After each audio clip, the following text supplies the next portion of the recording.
సర్పంచులు వచ్చి ఎమ్మెల్యే గారిని, ఎమ్మెల్యే గారు మంత్రిని, మంత్రి గారు ముఖ్యమంత్రిని అడుగుతారు డెవలప్మెంట్ పలానది కావాలి అని. అట్లని అన్ని రాష్ట్రం చేతిలోనే ఉండే కదా. అందుకే ఢిల్లీకి పోవాలి, కలవాల్సిన వాళ్ళని కలవాలి, కావాల్సినవి అడగాలి. త్రిబుల్-ఆర్ కు సెంట్రల్ కేబినెట్ ఓకే చెప్పాలి, చెప్పున పనులు చాలు చేయాలని సెంటర్ రోడ్ల మంత్రి నితిన్ గడ్కరీ సార్ను కలిసిండ్రు మన మంత్రి కోమటిరెడ్డి సారు, కాంగ్రెస్ ఎంపీలు.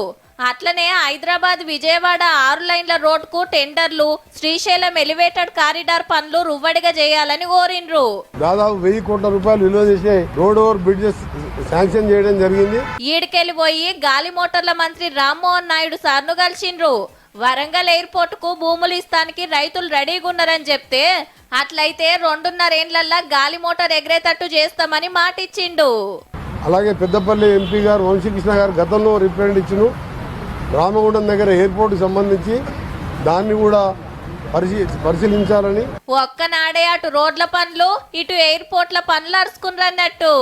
తెలంగాణ భవన్ సంబంధించి డిజైన్స్ కన్సల్టెంట్ తోని అన్ని కూడా మా డిపార్ట్మెంట్ సబ్మిట్ చేయడం జరిగింది. వచ్చే వారంలో ముఖ్యమంత్రి గారితో ఫైనల్గా కొన్ని చేంజెస్ చేసుకుంటూ ముందుగా పటౌట్ హౌజీలో 5.5 ఎకరాలలో దానికి త్వరలోనే టెండర్లు పిలవబోతున్నాము.